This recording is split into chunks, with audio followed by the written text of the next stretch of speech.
Gracias a ustedes, gracias por la invitación. Bueno, ¿usted comparte esta preocupación que marcaba el presidente de la República de este notorio incremento de una brecha entre los alumnos de quintiles más bajos y más altos que ya venía existiendo en el sistema educativo? Sí, y comparto comparto el concepto de que el distanciamiento entre las oportunidades que se le dan a los niños con respecto al entorno socioeconómico en el cual asisten se va a agrandar. Comparto ese concepto porque indudablemente que la educación a distancia marca un modus operandi muy distinto a lo que es la presencialidad en la escuela. Porque todo lo que implica la relación social entre los niños, como muchas veces se dice, la escuela es un espacio simbólico donde se aprende a vivir en sociedad. Eso está totalmente menoscabado con la educación a distancia porque la relación es del docente con el estudiante y escasamente con el grupo a través de algunas formas virtuales como es el Zoom o lo que es las videollamadas. En ese sentido sí lo comparto. Lo que pasa es que tal vez manejar solo las cifras de acceso a la plataforma y de acceso a plataformas de matemática o de lengua es en cierta forma tomar una sola cara de la moneda. ¿Por qué? Porque desde la profesionalidad de los docentes y desde el ingenio y la actividad que han puesto los docentes para acercarse a los estudiantes, y mayormente a los estudiantes de menor acceso socioeconómico, no pasa solamente por el acceso a la plataforma. Hay otras estrategias, pero indudablemente que la brecha, y además no lo digo yo como técnico, sino que lo dicen incluso estudios científicos más profundos en esto, o sea, más sistemáticos. Yo estaba leyendo ahora un pedagogo que es Philippe Mérier, francés, que está siendo consultado permanentemente hoy por las autoridades de Francia y lo que significa la vuelta a clase y lo que significa esta cuestión, y él afirma justamente que tenemos que tener mucho cuidado con esta brecha que se está generando porque es real, y es real a nivel mundial, ¿verdad? Justamente, Selva, ese es un punto bien interesante el que usted está marcando, porque está bien, hay una realidad que es el de las plataformas a través del Plan Ceibal, que es, digamos, lo más institucionalizado, y después están todas las otras vías que tienen los docentes que así lo han querido hacer, que han podido comunicarse. Por ejemplo, hay casos por WhatsApp, entre otros asuntos. Ahora, ¿ustedes tienen identificados desde el CODICEN, desde la ANEP, las diferentes circunstancias, las diferentes situaciones? ¿Cuáles son los docentes que de repente no se han conectado nunca o que no han tenido ningún tipo de contacto con sus estudiantes, y cuáles sí, como para que cuando se retomen las clases justamente se pueda nivelar la situación? Sí, en realidad la identificación puntual, tú me hablas de CODICEN, yo te aclaro y le aclaro a la audiencia que yo soy inspectora técnica del Consejo de Educación Inicial y Primaria, uno de los desconcentrados de CODICEN, ¿verdad? Aclaro eso porque si no sería muy atrevido de mi parte hablar a nivel de CODICEN, que no me corresponde. Es decir, yo sí tengo bajo la órbita del liderazgo técnico las 2.400 escuelas, los 330.000 estudiantes desde inicial a primaria, o sea, desde 3 años a 6º año de escuela.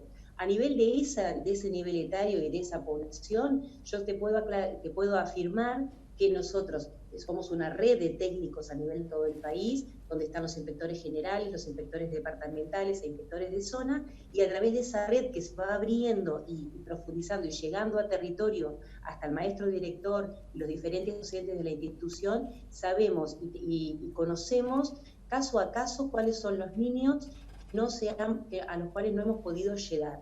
Más allá de la conexión, te vuelvo a separar el tema de la conexión con plataforma CREA. Y acá te hago un comentario.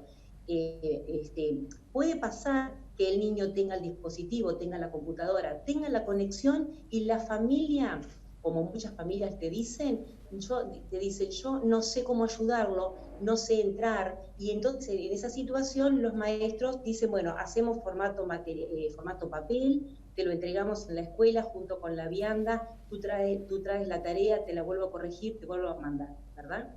Ahora, volviendo a la pregunta inicial que tú me dices, sí, nosotros manejamos un 4% de nenes a los que hemos estado con mayor desvinculación educativa, sí, que a veces son de aquellas familias que están menos conscientes del valor de la educación, o a veces porque no tienen acceso, o a veces no es que sea menor conciencia, sino menor nivel educativo para poder trazar esta relación de coeducadora.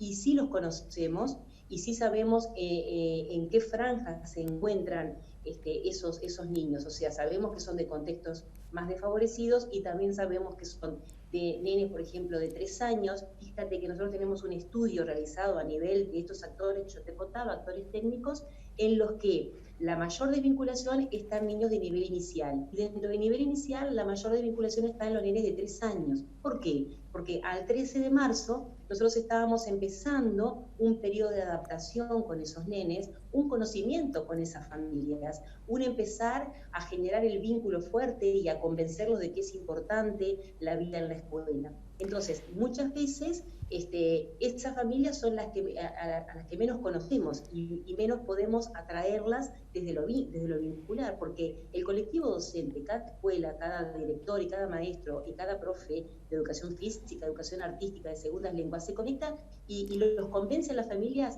porque se establece un vínculo muy personal, muy singular, muy interesante, y que hace que los atraiga y que se sientan parte de la escuela. Y ese proceso quedó muy trunco y muy tempranamente en el año.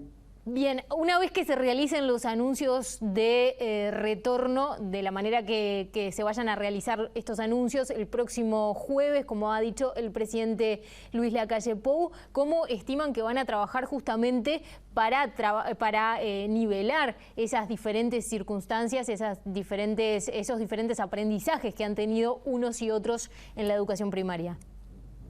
Sí, mira, nosotros estamos trabajando con los compañeros generales que forman parte de esta dirección técnica, estamos trabajando justamente a solicitud del Consejo, que nos pidió este documento técnico para poder ofrecer las diferentes estrategias y cómo nos imaginamos nosotros que puede ser esta vuelta a clases. Y en realidad en este documento nosotros vamos a dar muchísimas pautas para esta forma de organizarse, pero te diré que en primera instancia, y lo que más vamos a poner sobre la mesa, es dar determinadas máximas que nos parecen fundamentales y esenciales para considerar en esta vuelta a clases, en la que indudablemente habrá una población más focalizada, que es aquella que ha estado tal vez más alejada de la propuesta educativa, que ha habido menor feedback en ida y vuelta de la propuesta educativa, y además tendremos que pensar en clave de ciclo, como decimos nosotros. ¿Qué quiere decir eso? Tenemos que pensar que la organización escolar va a tener un cambio fundamental.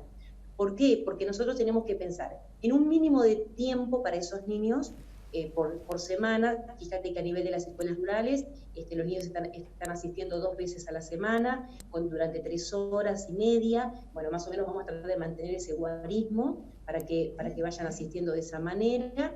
Tendremos que considerar también, por supuesto, todas las medidas que provee el SINAE de respeto y de cuidado de la salud, pero en realidad vamos a tener que ir focalizando en aquella población que más lo necesita y de la manera que lo necesita. No es darle a todos lo mismo, sino a darle a cada uno lo mejor. Y para eso nosotros vamos a establecer esas máximas, como te decía, pero a su vez también vamos a apelar a la autonomía del centro docente, que, como te venía diciendo en la pregunta anterior, es el que conoce cada familia, cada lógica, cada arreglo familiar, ¿verdad? Porque la familia tiene que arreglarse hoy entre el cuidado de sus niños, la atención educativa y también la vuelta a lo laboral de cada uno de ellos. Entonces, vamos a tener que establecer determinados lineamientos fijos, para que cada colectivo diga, bueno, ¿yo cómo hago para cumplir este lineamiento fijo que me dé ciertas garantías a cada uno de los niños y a las familias, pero que a su vez no les compliquen la vida a la familia en esa organización familiar? Entonces, tenemos que darle la autonomía y apoyarlo con todo el colectivo de supervisores que tenemos para pensar esa forma de volver a la clase. A lo mejor habrá escuelas que organicen esa vuelta a clases pensando, bueno, conviene mejor partir el grupo a la mitad. Si era un primero de 20, 25, bueno, vendrán 12, 2 días, 12 los otros 2 días, dejaremos un día en el medio para hacer una limpieza más profunda, para poder planificar mejor la intervención. A lo mejor otras escuelas dirán, no, mejor lo vamos a hacer por ciclo, o que la familia traiga a sus 3 hijos, aunque sean de grados distintos, y nosotros nos vamos a organizar de manera con los actores institucionales de atenderlo de la mejor manera, porque no te olvides que nosotros en la mayor parte de las escuelas tenemos muchos actores docentes.